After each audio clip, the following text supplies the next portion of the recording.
Allez, on y va pour notre script. On va ici sélectionner déjà tous les éléments dont on a besoin. Donc, query selector, on va sélectionner un MDP length dans la variable MDP length. On va sélectionner l'élément qui a la classe MDP.length et on vise surtout l'input. Ensuite, je vais récupérer dans une variable que je vais appeler btn, le btn generate pour générer du coup mon mot de passe. Je vais récupérer dans une variable query selector all cette fois-ci pour que ça me retourne un tableau toutes les options. Donc ici, hop, point option, input, hop, nickel. Je vais récupérer également avec un query selector MDP, je vais l'appeler input et on va récupérer ici, point imp group et on va prendre input. Hop, d'accord, les inputs du coup de groupe. Ensuite, je vais sélectionner l'indicateur, indicateur, je vais l'appeler, et on l'a appelé indicateur également au niveau de la classe. Et pour terminer, copie. Donc copie, point copie, pour pouvoir copier le mot de passe. Parfait, on a récupéré tous les éléments dont on a besoin. Donc maintenant, il va falloir sélectionner les caractères. Donc je vais faire const caractère est égal à un objet. Un objet où ici je vais donner majuscule, 2 points.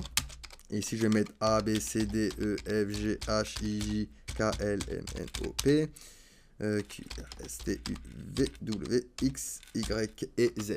Voilà, donc je donne toutes les majuscules ici, parfait. Donc ici je vais mettre maintenant minuscule, minuscule. Alors, minuscule. Voilà. 2 points. Et on va faire pareil. A, B, C, D, E, F, G, H, I, J, K, L, M, N, O, P, Q, R, S, T, U, V, W, X, Y et Z. Voilà, parfait. Donc j'ai bien toutes les minuscules. Ici, je vais me mettre également nombre. Donc ici, on va faire 0, 1, 2, 3, 4, 5, 6, 7, 8, 9. Parfait. Et pour finir, symbole. Et ici, je vais mettre toutes sortes de symboles. Hop. On va faire alors l'étoile. Tac. Plus. On va mettre moins. Égal. Modulo. On va mettre également hop, le et ici. Point d'interrogation. Point virgule virgule.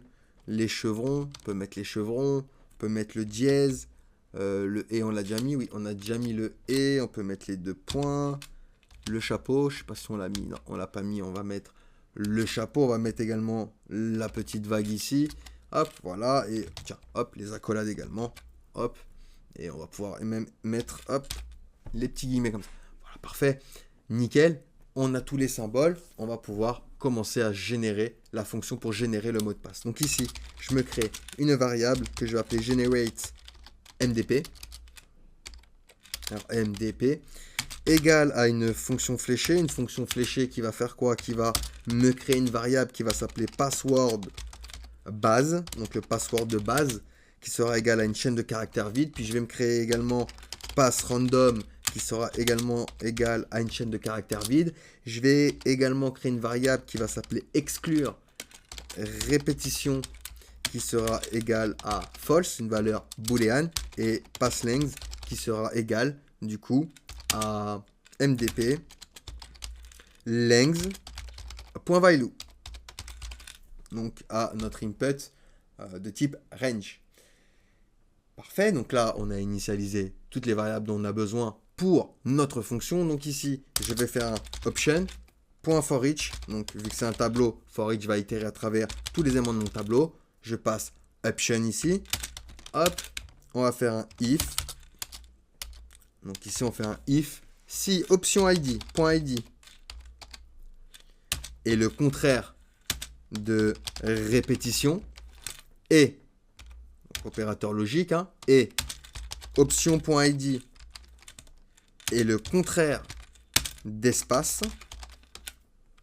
hop, alors on lit notre variable caractère à nos inputs. Donc on va faire un password base. Alors, j'ai mis une majuscule, password base, plus égal, caractère, option.id au niveau de l'index. Hop, d'accord? Nickel.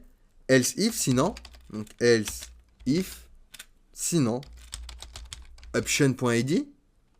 Alors, option.id, strictement égal à espace. Si c'est le cas, on rajoute les espaces si l'input est coché. Donc, password base plus égal, on ouvre nos backtitres ici, et on va faire $accolade pour faire référence à une variable, la variable password base. Hop, nickel. Ok?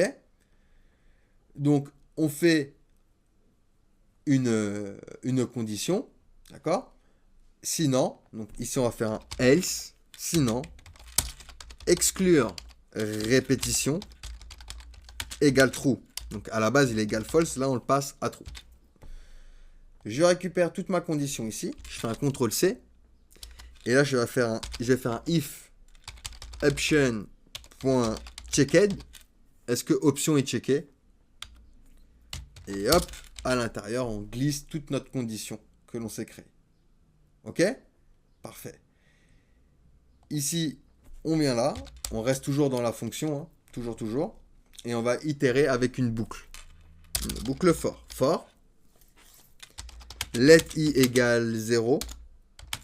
Si i, il est inférieur à pass length, alors tu i++. Et là, on va faire un let random lettre égale password base.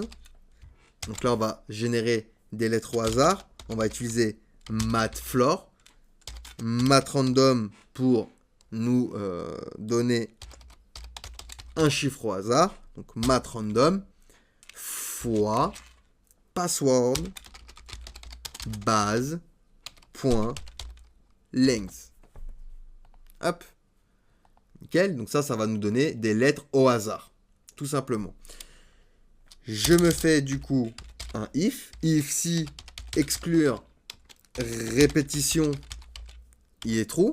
Alors, tu me mets le contraire de pass random. Point include, tu inclus random. Alors hop, random lettre. Hop, ou random lettre. Alors random lettre, voilà. Ou random lettre est égal à chaîne de caractères vide. Donc là, on va faire une opération ternaire. Si j'ai le contraire de pass random qui inclut random lettre, ou alors si random lettre est égal à une chaîne de caractères vide ou un espace, hop, alors pass random plus égal random lettre. Sinon, eh ben tu fais un i moins, tout simplement. Alors, hop, faut pas oublier le S à random lettre ici. Et ici, j'ai fait une petite faute. Hop, nickel. Parfait. Nickel. Parfait. Nickel. Else. Donc, sinon, contre-condition. Sinon, pass random. Plus égal. Random lettre. Ok. On va sortir d'ici, mais on reste toujours dans notre fonction. Et je fais un MDP. Input.value égale à pass random. Parfait. Donc maintenant, on va sortir d'ici et se faire une const func indicator pour l'indicateur. Donc on va l'appeler func indicator est égal à une fonction fléchée. Hop. Qui va faire indicator.id égale mdplength.value inférieur ou égal à 8, point d'interrogation. Si c'est true, alors petit. Si c'est false, alors mdplength point value est strictement inférieur ou est inférieur ou égal à 16. Alors si c'est true, moyen. Sinon, long.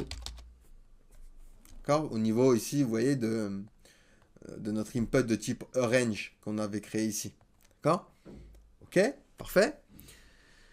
Ça, c'était pour l'indicateur. On va gérer maintenant la gestion de la longueur du mot de passe. Donc, je me crée une variable que je vais appeler update mdp égale donc une fonction fléchée, qui va me faire un document .querySelector. Alors, hop, juste un document .querySelector sans const. Et hop, on va récupérer .mdp length span. Donc le span qui est à l'intérieur. .innerText égale. On va faire un mdp length .value. Hop. Et en même temps, on va lancer du coup generate mdp. Et on va lancer également func indicator. Hop. On lance les deux fonctions. Parfait, donc update mdp, hop, je l'exécute également. Ok. Vous voyez, mon range là, il est passé du coup au rouge là, direct. Nickel, nickel. Donc ce que je peux faire maintenant, c'est rajouter... Alors, hop, je sais pas pourquoi j'étais ici. Voilà. On va rajouter un événement. D'accord? Event acquis à btn, lequel le clic. Et pour lui, on va lancer la fonction generate mdp.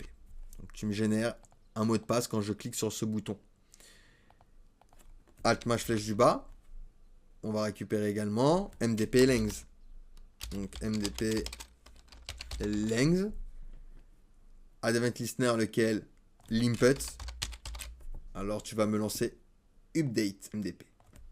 Donc update mdp. Et du coup aussi pour le copy, donc je vais faire un event copy, lequel le clic. Alors tu vas me lancer la fonction que l'on va créer tout de suite après, qui s'appelle funcCopy. Nickel, nickel. Donc ici, vous voyez, j'ai la longueur de mon mot de passe, vous voyez. Hop, ça suit. Hein. Hop, là il est moyen, là il est gros. Hop, nickel, parfait. Bon, nickel. Alors, je fais un clic droit inspecter pour vérifier la console, parce que j'ai l'impression qu'il y a une petite erreur. Bon, on va s'occuper d'abord de la fonction copy. Et après, on s'occupe de ça. Donc ici, je me fais une const, donc func copy, pour copier du coup le mot de passe quand on va cliquer sur l'icône. Donc c'est égal à une fonction fléchée. Navigator.clipboard.writeText mdp inputs.value. D'accord? Hop, alors mdp inputs.value. On va faire un copy.style. Alors, hop, color égal, et on va lui mettre du 0, alors 0, 0, 9, 1 des 0. Hop, donc là, j'oublie pas mon petit point virgule déjà. Alors, je sais pas pourquoi il m'a mis des crochets ici. Hop. Ensuite, je vais faire un copy.innerHTML égal, et on va ouvrir un obactit ici. Et sur Ion Icon, je vais taper check. Et je vais récupérer celui-ci, checkmark. Hop, on copie, on revient ici, on le colle juste ici. Parfait. Nickel. Et du coup, on va mettre également copier. Hop, copier pour indiquer à l'utilisateur. Hop, c'est bon, c'est copié. Et du coup, on va faire un set timeout pour l'effacer au bout d'un moment quand même. Hop, ça va pas rester indéfiniment. Donc, on fait un copy. .inner HTML est égal. Et là, on va aller chercher notre icône que l'on a mis ici. Hop. On se le copie, on va revenir ici, on va se le coller ici. Et on n'oublie pas de lui mettre tous les 1500 millisecondes. Donc nickel, si j'appuie ici, hop, j'ai bien copié, hop, et ça s'efface. Bon, parfait, nickel. Par contre, je vois pas mon mot de passe, donc on va venir ici. Ah, bah oui, d'accord, bon là, ça doit venir d'ici. Normalement, c'est .value. Voilà, donc là, j'ai bien mon mot de passe. Parfait, donc nickel. Je peux allonger mon mot de passe, ça augmente du coup les caractères, vous voyez, tac. Ok, nickel, parfait. Je rajoute des chiffres. Hop, on appuie sur chiffres, j'appuie, hop, ça me rajoute des chiffres. J'exclus les répétitions. Donc ici, on a 2, 2, donc on va voir. Je génère, hop, il n'y a aucune répétition. Je mets des majuscules. Hop, parfait, il y a des majuscules. Des symboles. J'ai bien des symboles. J'inclus des espaces également. Hop, alors est-ce qu'il y a des espaces ici? J'ai l'impression au début. Alors, hop, hop. Ce qu'on va faire. Hop. Oui, il y a bien des espaces. Nickel, parfait. Donc, c'est bon. On a bien réalisé notre générateur de mots de passe avec nos petites options ici. Donc, vous voyez, on peut gérer vraiment toute la logique au niveau de JavaScript. Donc, on va vérifier aussi le copie. Donc, hop, je copie. Donc, on va venir s'ouvrir le bloc note là. Hop, je fais un CTRL V pour voir. Ah oui, bah oui, il m'a bien copié. Donc, c'est bien le même mot de passe ici. Hein. Donc, nickel. Parfait. Donc, voilà pour ce petit projet. Allez, on passe à la suite.